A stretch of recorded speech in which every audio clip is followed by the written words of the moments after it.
Welcome to Get After It with Nashy, brought to you by Ace Property Management and Sales. I'm good, thank you. I'm good. And I liked that reply you sent when you said, I'm off the grid, mate. I was like, yes, this is the kind of adventure I want on the show. This is my light source, my head torch at the moment. I've just put some new batteries in, so it's nice and bright. But yeah. So paint the picture. Where are you? I mean, when you say off the grid, I do imagine a hut in the forest. What's going on? I'm in the process of building a hut, and I'm next to a forest. But I'm in North Scotland, so your neck of the woods. But it's literally northeast. So the nearest sort of towns are Thurso, Wick, John O'Groats. That's that sort of corner. But I'm in a small village. It's just basically in the middle of farmland, really.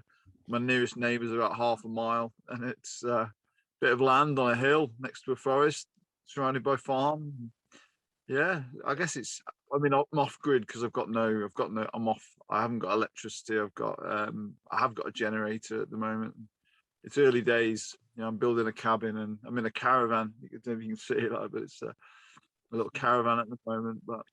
And has this been a way? I know we'll get into your travels and your adventures, but has this always been life? Were you brought up off the grid? What was childhood like? Was it always as extreme as this? No.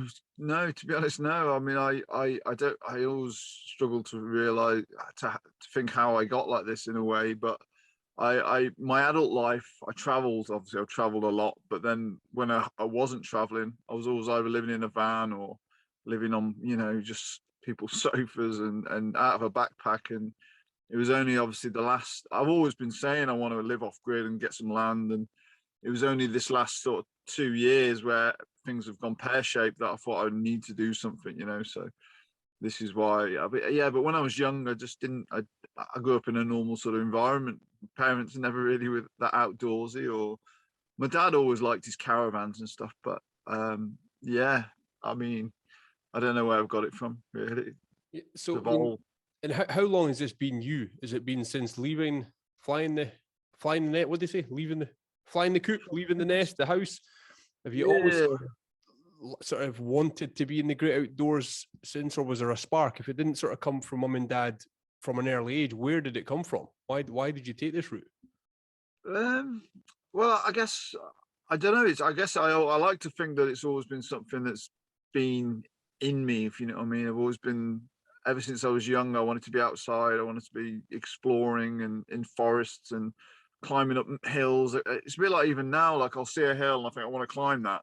And it was always the same when I was young. And a lot of people are like, why? But I'm like, I just don't know. I just really want to do it. And I guess when I was younger, there was elements of joining the cadets and the scouts and Duke of Edinburgh Award and things like that, which were incentives to get outside, and made me realize that I liked being outside, if you know what I mean. But and then it just evolved. As soon as I started traveling, even when I was like young, even like when I left school, I went to work at Butlins, and I never really, I wanted to get away. I wanted to do something, and Butlins was one of the things I ended up doing. But even then I was like, I was walking around the coastal paths, and I didn't even know, no one else wanted to do it. And I was like, I want to go walking. And I've just always wanted to do it. And it's just, I don't know how it's, I think, obviously if you've got a passion for something, it's just there, isn't it? And with the outdoors, it's grown and got out of hand a little bit, I suppose, or become part of my life. You've taken it to the extreme. Where were you when COVID hit? Were you off grid then, or were you more? I was in the process of, I can't remember. I think I'd come back from Zambia. When was it? 2020. So I come back from. It's 2 years ago. When was the COVID hit? Was it 2020? Last year, isn't it?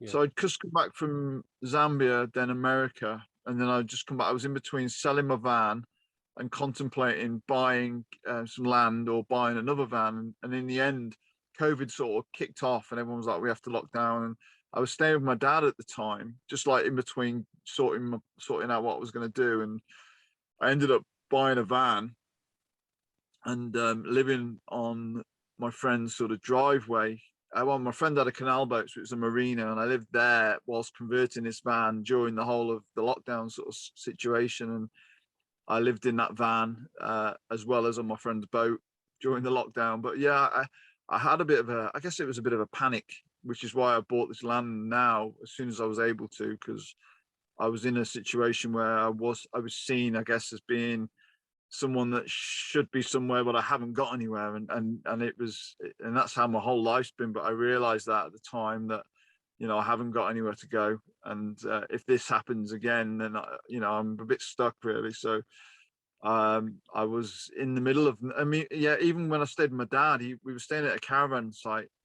He had like, you know, like a mobile home, and not a mobile home, a static caravan. And we were told we had to leave, you know, all the caravan sites closed and we had to leave. So like, he went, luckily he had a friend he can go to, but me, I didn't have anywhere to go, which is why I ended up panic buying a van and staying on my friend's marina. But yeah, really crazy. I mean, yeah, I can see from reading on your website and listening to other podcasts you've been on, you've been in some really extreme environments. But can we stick on this, because it's so intriguing to me, because I'm very much, and if people follow me in the podcast and things, they know I'm, you know, I live outside Edinburgh, 3 kids, business, you know, quite standard and normal. But I love finding people like you that are doing things completely differently. So I'm really, really intrigued. And to the point of, is there anything you miss, or is there comforts that you don't have at the moment or haven't had through COVID, for instance, that you think, maybe one day I will go back to living a conventional life? Or are you quite comfortable with the sort of minimalistic lifestyle? Well, I think like, I can't remember the last time I actually had a stable, you know, existence like that, if you know what I mean. My ex-girlfriend, I stayed with her in a apartment when I wasn't away traveling. That was the last time I can remember having some kind of like stable environment. Even then I was off all the time and moving around, but I've never had, since I can remember, you know, since I was really like in my early 20s maybe, when I had like I'd rent an apartment or something like that. But ever since then, I did a massive load of travel in my 20s, and then I came back and lived in a van. And yeah, you know, if I think about it, I don't think there's anything in me that doesn't know any different, if you know what I mean. So I can't think, oh, I miss this, because I don't really remember having, and I don't miss anything. You know, I think I've always followed what I feel is what I want to do. And with this being on the land,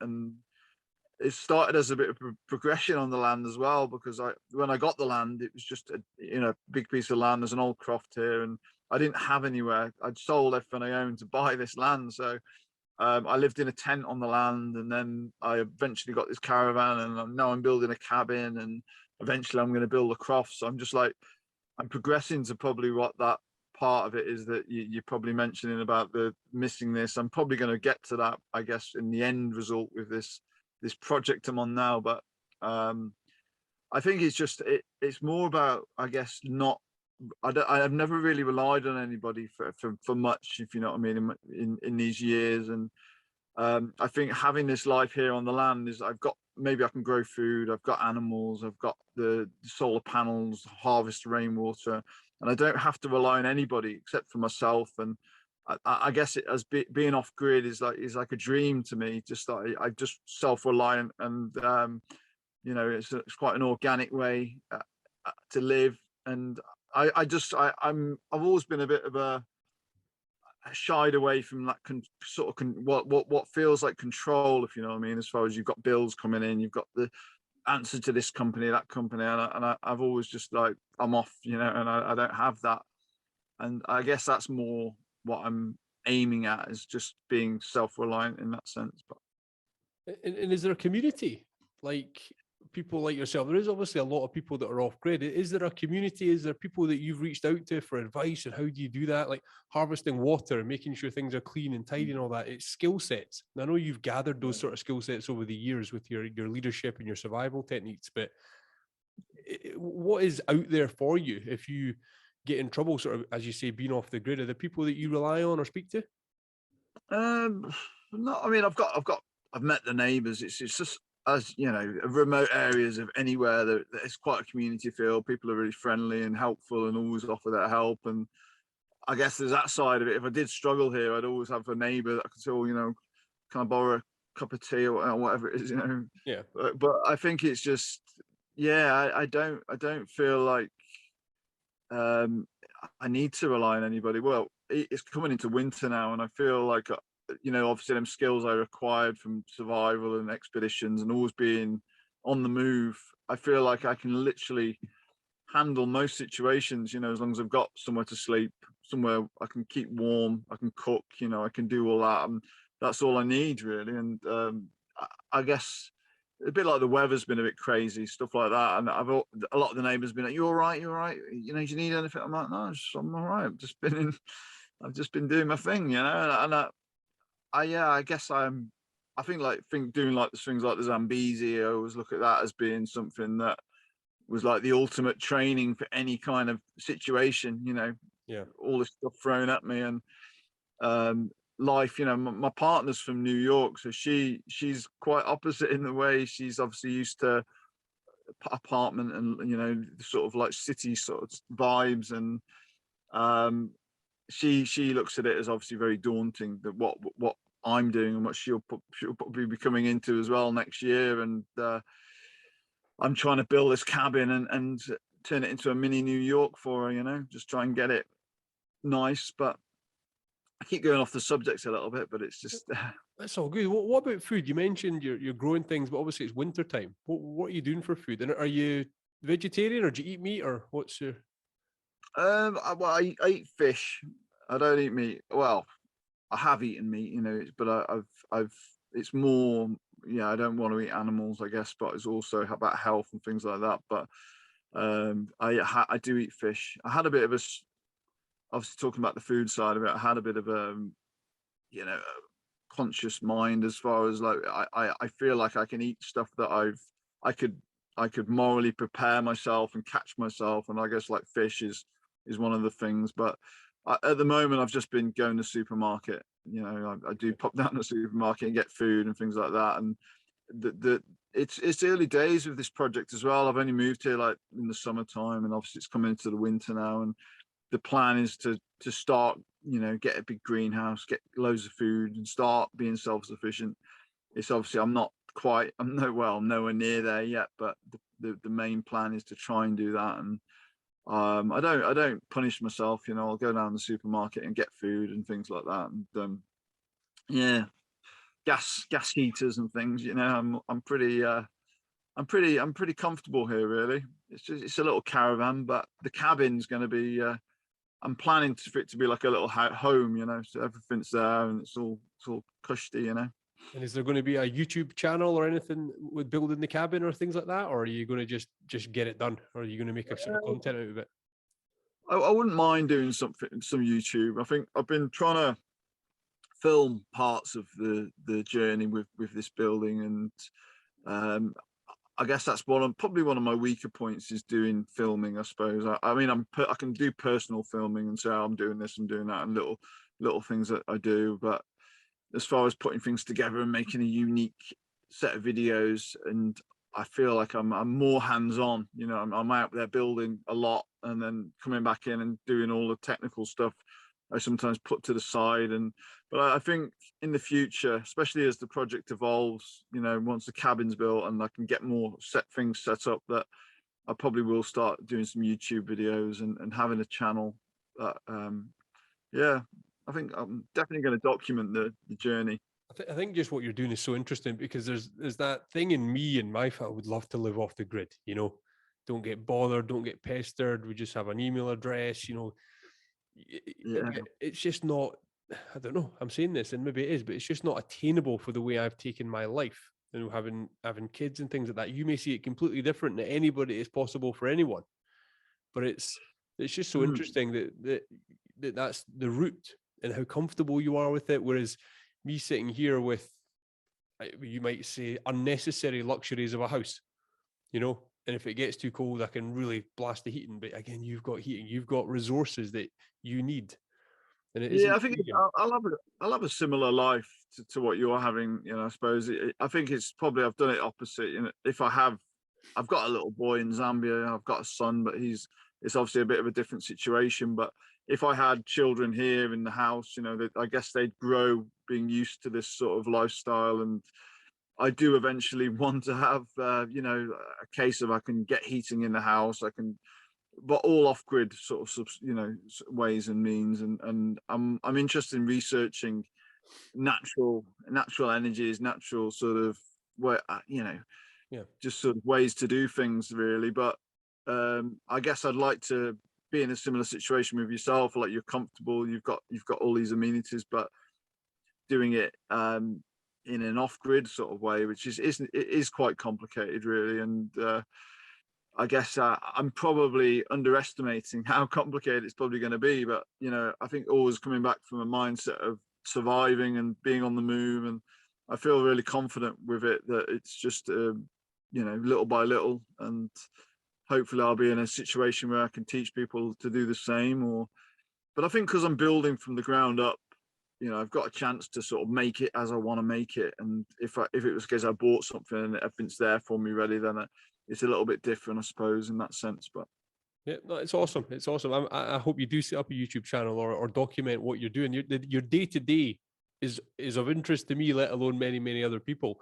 Just because us sort of, I work in Edinburgh City Centre. It's busy. There's people everywhere. You know, you're queuing up for a coffee and things like that you probably aren't doing on a daily basis. So me looking into your world, seeing things in a completely different way of life is of real interest. It really is. But you came onto my radar with the Kendall Mountain Festival. I wasn't there, but I sort of tracked everything on social media, and it's something I definitely want to attend in the future. But I think also that made me aware of your recent, is it the recent award, the 2021 Explorer of the Year? It's a fantastic really honor. Well done. Thank you very much. Yeah. How did that come around? And obviously, is it just a sort of gradual build up of everything that you've achieved, and then the award went out, or what was the background to that? Well, I mean, I've done a lot of expeditions throughout my life, really, but the more recent ones have been walking Africa's rivers, and I don't, you know, I never really know who's watching it, and like you say, if someone's just sort of comes across what I'm doing and follows me and gains interest, then obviously that I've never really thought about it, you know, and this Explorer of the Year award was just bizarre because I remember I was just lying in bed, I think, just checking my emails or whatever it was, and then this email popped up and it was like, we want to give you this award and blah blah blah, and I was like, hang on a minute, what's this? And I was like, spam, you know, rereading it. I was like, well, what's this, you know? And then the more I reread it, and I was like, I'd obviously heard of the Scientific Exploration Society and I knew what they did, but I never knew that they knew anything about me. You know, I never really know if anyone knows anything about me. It's the same as anyone, I guess. But so they sent me this and they said, we want you unanimously, we've all voted like as a panel for you to receive this award, and we want to know if you'll accept it. And I was like, well, yes, I will, you know. But I was just I very much have been an imposter syndrome with it, and I feel like, you know, there's so many people that have done incredible things, and then there's me, you know, just I feel like I have done some really cool stuff, but I've never really done it because it was cool. I've just done it because I want it. It just felt like a really great adventure. And I think the thing that linked it as well, I've always raised awareness for wildlife conservation and tried to have a purpose behind it. And I guess with scientific research and that their side of things, they've obviously acknowledge that and think it's good. So yeah, really shocked by it. And last year's winner was Steve Backshall, and you know, if you look at how many people will know Steve Backshall and what he does, and he does some incredible stuff. And then there's me, that I'm behind the scenes, you know, but I'm doing stuff, and it's really, yeah, I was really overwhelmed and very thankful for it. Well, but that's the beauty of the story, that you're out there just doing your thing. You know, there is no film crew really coming with you or pushing you in that direction. It's all planned by you. It's all researched by you. It's all your effort. And they've recognized that. So yeah, I mean, anyone who isn't familiar with you that listens to the show needs to follow you and see what you're doing, because you're doing things that are really interesting. And I mean, surely that award will lead on to bigger and wilder adventures for you, which is really exciting. Yeah, I mean, I've definitely, yeah, it definitely made me, there's part of it that's made me want to do more incredible stuff, but there's also part of me that feels that there's a bit of pressure now, you know, oh, I've got to do some cool stuff because I've got this.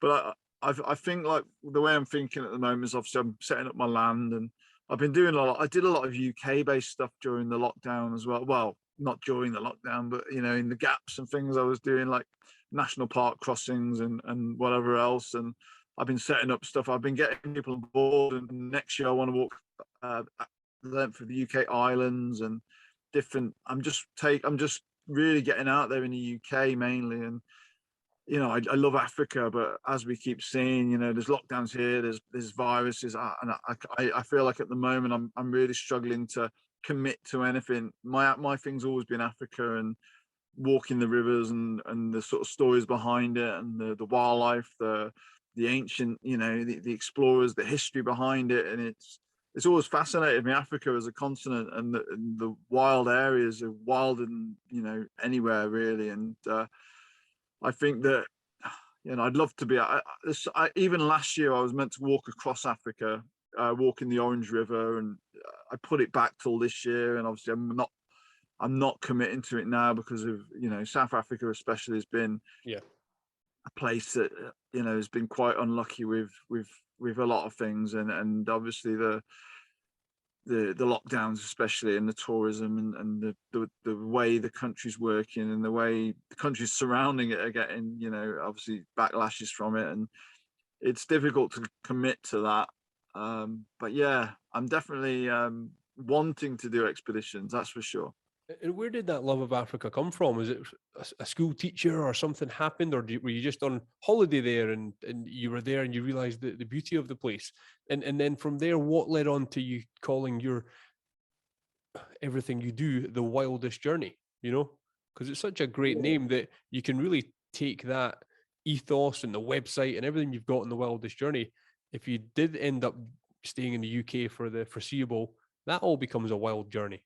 You know, it's such a great name. It's definitely bunched into one category now. But yeah, the Africa, the love for Africa, you know, I've always been fascinated by it. I think a lot of people have never been to Africa as well. It's quite a scary-ish sort of thought, isn't it? Because you think of wild animals and these places, and that was always the thought in my mind. But I basically travel the world, like all over. I'd worked in Australia, worked in New Zealand, I'd been all around Southeast Asia and America, and I basically, I think it was, I'd come back to the UK, and I'd been here a couple of months, and I got fed up. It was winter, and I just basically booked an overland trip of Africa. I thought, I'm just going to go, I'm going to get to Africa. And it was at 2011, and I booked this overland trip from Nairobi to Cape Town, and it was like a 3-month journey or whatever it was. But basically, that's what happened. I just got online. I think it was like January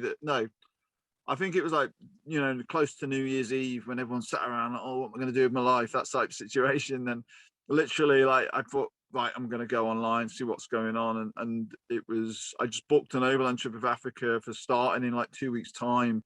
So it was like mid-January. I was out in Africa, Nairobi, and never been there before. And basically, I did this overland trip with loads of other people. It sort of stops off at all the interesting places, and I basically stayed in Africa for about 6 months at that time. And yeah, I just fell in love. You know, I went to all the different wildlife reserves, national parks. I did eventually end up meeting someone out there, which is why I have a son in Zambia. You know, obviously I'm talking about Zambia, but then I stayed in that area for a couple of years as well, and going back and forth, especially obviously to meet this person I was with, and had a son in Zambia. And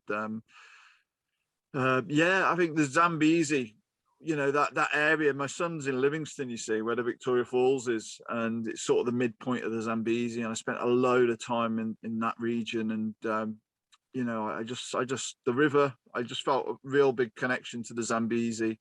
And the Zambezi is the wildest river in Africa, classed as, you know. And I just came up with this idea. I wanted to walk the length of it, and everyone I asked said, you know, you'll die, it's not possible, blah blah blah. And I ended up just saying, the more I got told it wasn't possible, the more I told I was going to die, the more I wanted to do it, and the more I sort of said, I think I can do it, you know.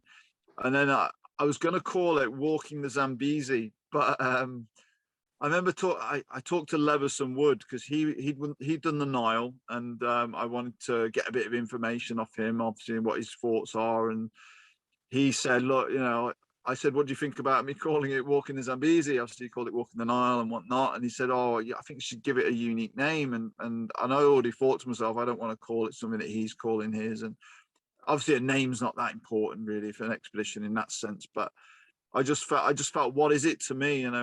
It's the wildest river in Africa. It's the wildest journey I'm going to ever do with my life. I'm going to undertake, and the wildest journey just kept coming into it every time I was explaining it, and then I don't know, it just sort of stuck with that, and I called it the wildest journey, walking the wildest river, and then since I completed that expedition, I've obviously gone on to walk other African rivers, and I've just kept it as like a category, like as a thing, the wildest journey, and I guess it has become about my life and this journey I'm on, and how wild it is and how wild it's become, and yeah, it's I like the name, and I feel like it can enclose and capture all of the things I'm doing, especially like with the ongoing adventures I keep doing, and even the life I'm leading, the wildest journey. It's I guess it is just a metaphor for what I'm doing with my life, especially since that point of the Zambezi walk.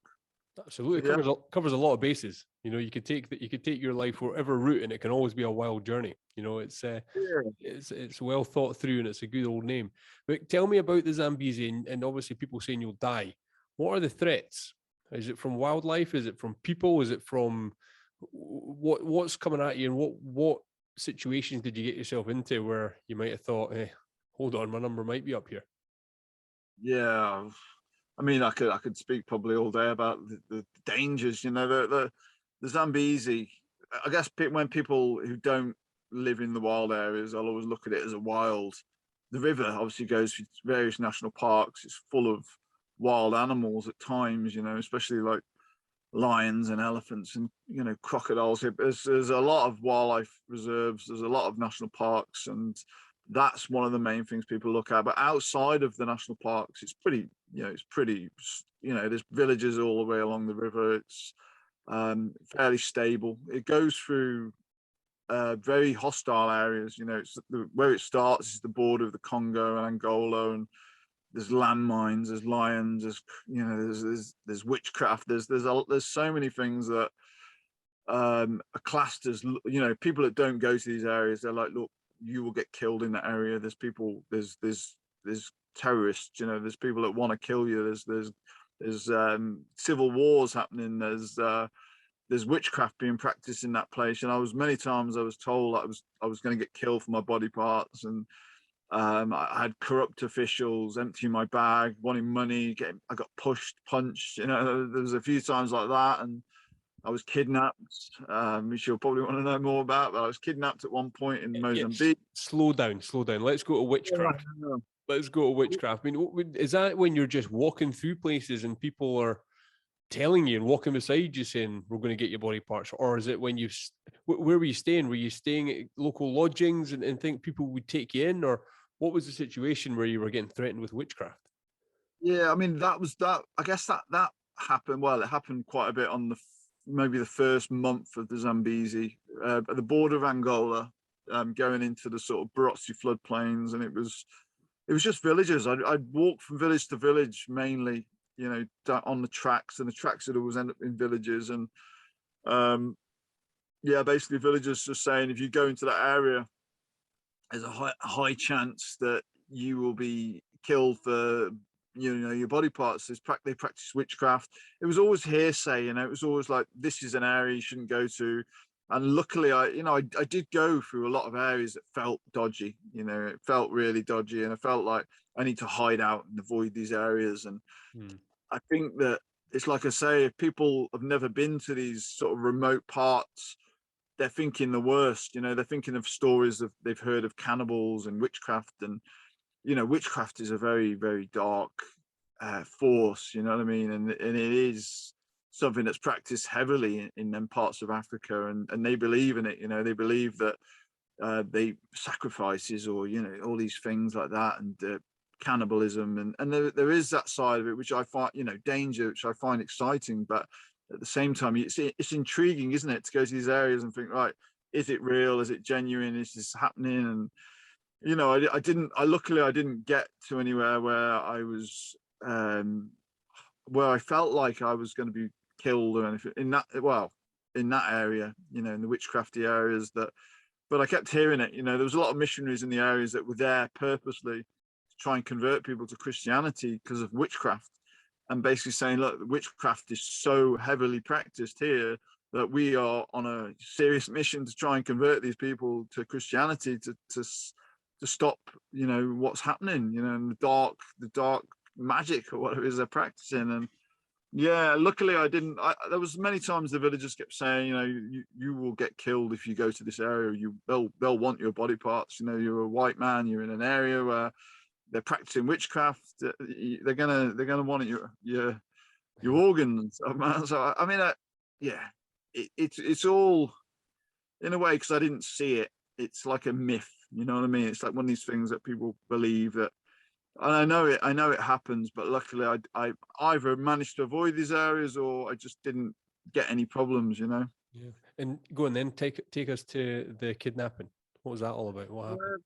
So the kidnapping, so all the way along the Zambezi, anywhere in Africa, to be honest, if you're walking through a remote area, you have to go into the village and you have to sort of ask for permission to go through. You have to see the headman or the chief or the sort of main person in the village, and they give you permission to walk through, or they'll welcome you, or they won't welcome you. And this one particular time in Mozambique, I'd struggled to get into Mozambique because of the civil war that was happening, and I was always warned, do not go into Mozambique, you'll get shot, kidnapped, etc. And it was obviously, it was towards the end, like the last third of the Zambezi is Mozambique, and there'd been a civil war happening, and I was told the civil war had ceased and they'd called a truce, and it was gone. Peace had been called between these two political parties, and basically I walked one of the occasions I walked. It was getting quite late. It was like 4 or 5 o'clock in the evening. It was getting dusky, dark, and they caught this. I was walking on the outskirts of this village, trying to get past this village, because I thought I don't want to go to the village now. It's late. It's quite a dodgy area. Like I say, there's dodgy areas, and this person started ushering me into the village, like on the outskirts, and I was like, oh God, I'm gonna have to. I can't just walk past now. They know I'm here, and it's quite a big village. So I walked into the village and I was like, hi, well, doing the whole process that I've been doing for months now, and sort of going in, trying to explain what I'm doing. These guys mostly speak Portuguese, so I'm there trying to explain as much as I can. They can speak some broken English sometimes. And basically this village, cut a long story short, I'd been sat there for hours. I'd seen the headman, seen the chief. The longer I'd sat there and they were discussing the situation, the more people that arrived, the more hostile it became. Like there was people shouting. I could hear it was getting hostile, and some people were like, you could tell they wanted me out, or they wanted something to happen to me. And some people were, you could tell they were fighting my corner. It was like that. It was like, oh, it was like, oh. And there must have been several hundred people. These people have just got nothing else. They must have nothing else to do. They've come around to see this guy. What's he doing here? And in the end, they managed to get someone in from a neighboring village that could speak English. Like he was from Zimbabwe, I think he was, and he could speak English. And he was telling me, look, they do not believe you. They think you're a spy. They think you're this. They think you're that. And I was like, well, I'm not. I obviously tried to explain I'm doing the project walking the Zambezi. I mean no harm. I just want, to pass through. And in the end, they just said, like, I think one of the last things he said was, look, they don't believe you. And I ended up getting grabbed by a load of guys. Well, I don't know how many guys, a few guys, and dragged and kicked. I felt like I was getting kicked, like a flurry of stuff going on around me. And then I ended up just in this room, like a mud hut in the village. It must have been like the center of the village. And I ended up in this hut, and it was dark. There was no windows. It must have been like a prison or a cell or whatever it was for the village. And I was in there for a few days. Luckily I had my stuff on me. I had my bag, and I didn't, no one took my bag. And I was in there for a few days, and the third morning, the guy that initially had seen me, ushered me into the village, he kept coming to check on me every now and again. And I sort of pleaded with him on the third morning to let me go to the toilet. Obviously I need to do something, blah, blah, blah. And at this time I was quite annoyed and sort of frustrated, I guess, and hungry. And obviously, I was running out of water. I hadn't got any water left at this point. And I ended up, he let me out to go to the toilet like 5 a.m, so there wasn't many people around. And I basically walked towards the toilet, but then I had in my mind, well, I'm going to keep going, and I hacked through the bush. And basically took a few hours just going, just moving. And then I had to get past this village area. Then I had to hide out by the river for a few days and sneak along past that area and basically just get away from there. And I ended up managing to get away, but I don't know what happened obviously after I left, but it felt like maybe they just didn't know what to do with me, or there was some kind of like, what's going on? I don't know. Really strange. What were you, when you said at the start you were going to try and get past the village? Where did you have a tent with you? Were you just setting up camp? I carried my stuff, so I always carried everything I could live with. The tent, the bits of food. I cook on fires and whatnot, and I'd camp in the bush. If I felt like the villages were unsafe, I'd camp in the bush. If I felt like the bush was unsafe, I'd camp in the village. There was some kind of system, depending on how dangerous it was. You find that the more places that have got national parks, the safer the villages are, because they're going to be more tourist related. And but the more remote, and there's no national parks, and you're more likely to be in an area where there's quite unstable at times, and maybe just really remote, and they're not used to tourists, they're not used to people. And it was always getting that compromise. It was like a mind game a lot of the times with villages and passing through these areas, because I always knew that they're not going to be expecting me, and that they're going to be very shocked that I'm there, and they're going to wonder why I'm there. And it was like constant game all the time in that sense. And it was mentally tough, but yeah. And the threat of wildlife, obviously, what did you come across? I'm thinking, obviously you're on a lot of paths and dirt roads and things like that, and you're not, when someone says they're walking the river, you're not at the edge of the river for the whole duration. But is there times, crocodiles, and have they got, am I wrong, anacondas, snakes and things? What are you up against? I know.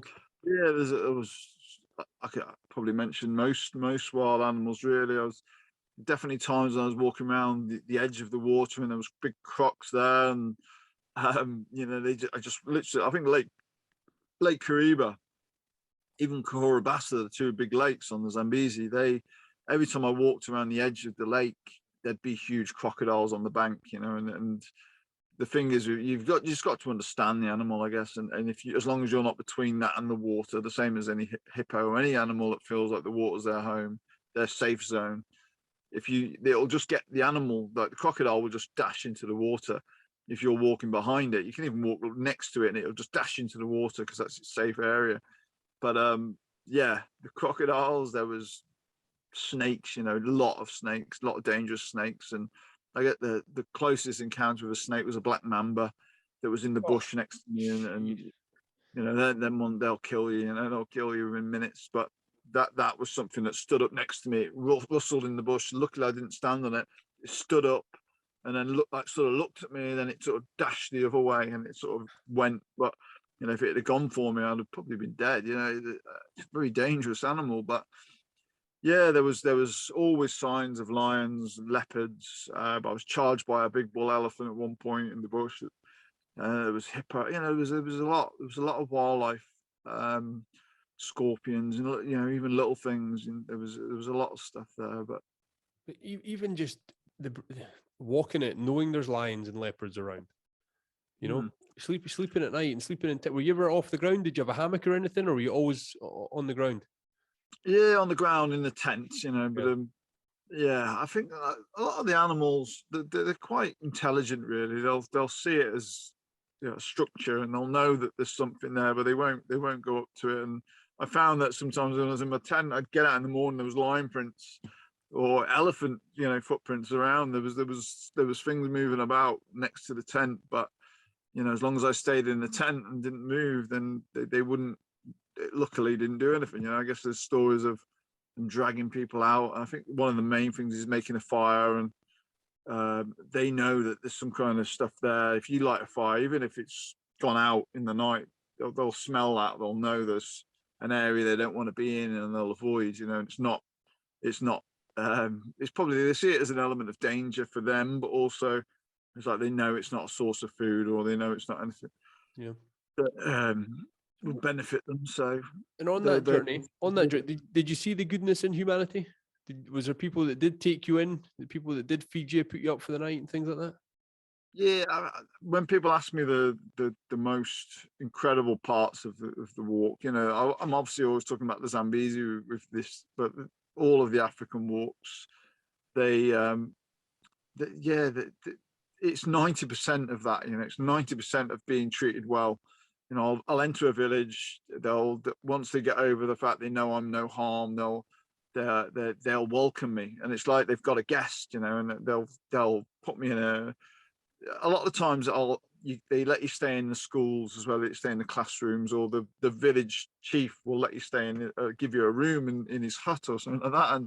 But they'll give you food, they'll get you water to bath, they're just very nice, humble people. And that saying that, the less you have, the more you give, is so true. As far as, these people that had absolutely nothing, all they'll do is they'll get fish out the river, or they'll grow a bit of rice and vegetables, and they'll give it, they'll give it out, and no question about it, they'll look after people, and there's most definitely that's what happened with me. And I think some of the most memorable times, I always remember looking back, and I was sat on the floor in this, I think it was just a family in this one little area. They'd set up camp in this little area in the middle of nowhere. I remember just being sat on the floor. All they had was a plate of food, and I was like, "No, I don't want it." But they didn't make me, but they insisted. We sat around in a circle. It was me and a couple of kids and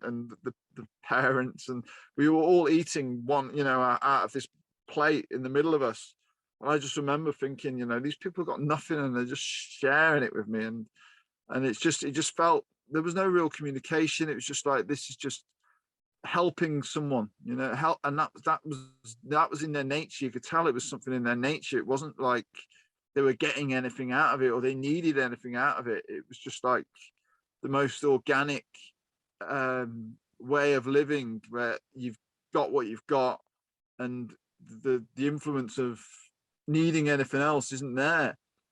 And there's so much of that for every one of us, isn't it? As far as we always need something, or we always think we can get something or benefit or whatever it is, and not always in a nasty way. But these people, there was none of that. You could tell it was just like they wanted to help, and that was the only focus in their mind. And all these little even like there was a time I passed through this fishing village, and there's this man, he lived on his own. He was an old man.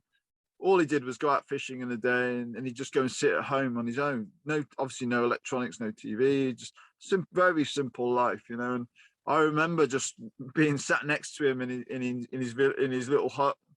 No communication once again. He just got 2 fish out of the river, one for me, one for him. Sat next to each other, just eating fish, and it was just simple. But it's strange how powerful it is, how much when you can see that someone is so genuine and so sort of like that's just normal to them. There's no expectation from it. And they were the times I liked the most, out of all of the times. And that was most of the time.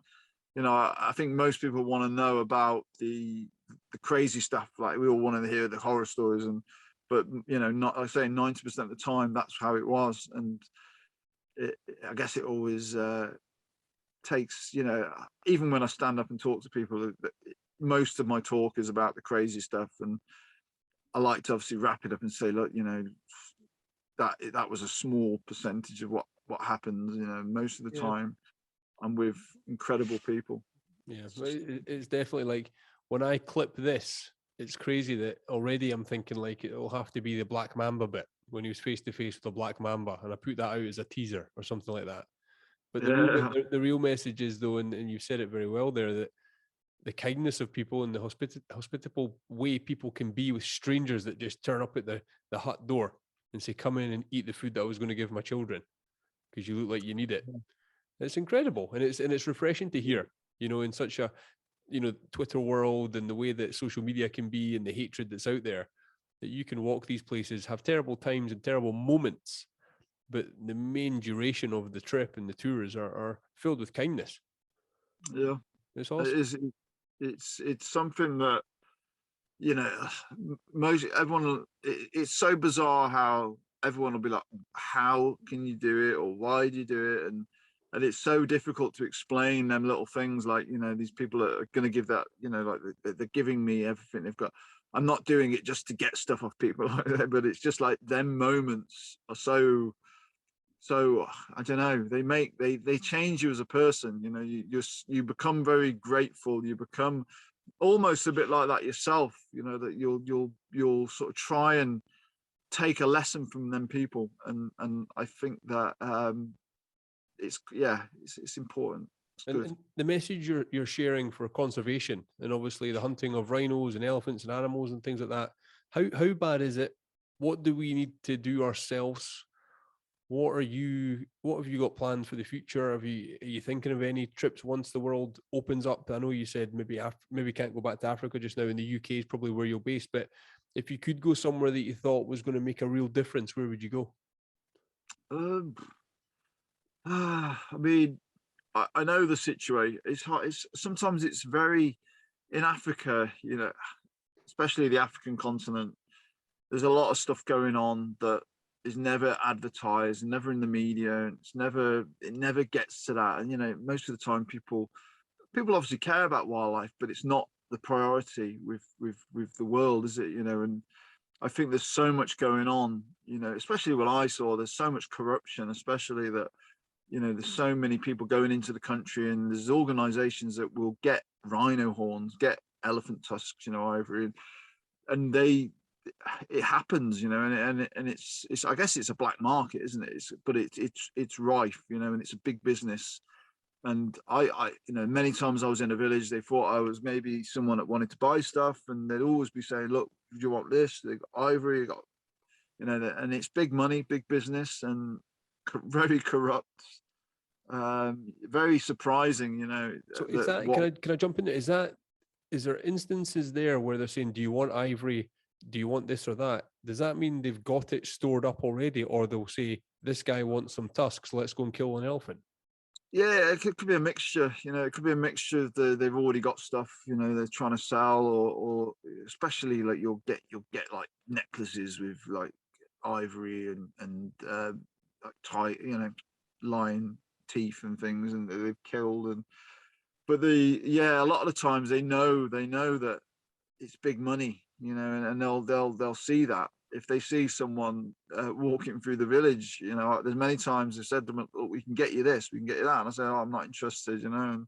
But then in a way, sometimes I pretend I'm interested just because I can get information about what's happening, you know. And I don't obviously don't say I want it, but I'll say, oh, do you have it, or, you know, and I'll sort of ask maybe questions, and I'm always trying to find out situations, but at the same time, what's the difference there between the people, the big business that kill the elephants and export them and sell them for huge money abroad, to the people in these villages that it's maybe the only way they can survive? Do they have other ways to make money apart from going out and hunting an elephant or killing a lion and getting its teeth and its fur and things like that? Have the villagers got other income that they can create? A difficult one.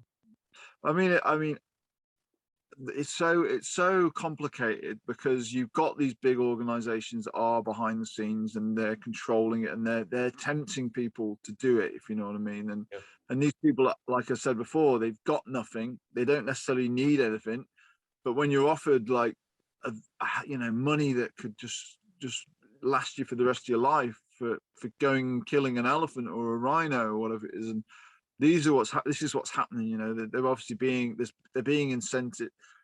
given incentives to go and kill animals, and you can look at them and think they've got nothing, you know. They want to better their lives, they want to feed their family. They're going to go and kill the animal, you know, and it's an opportunity for them. And the difference.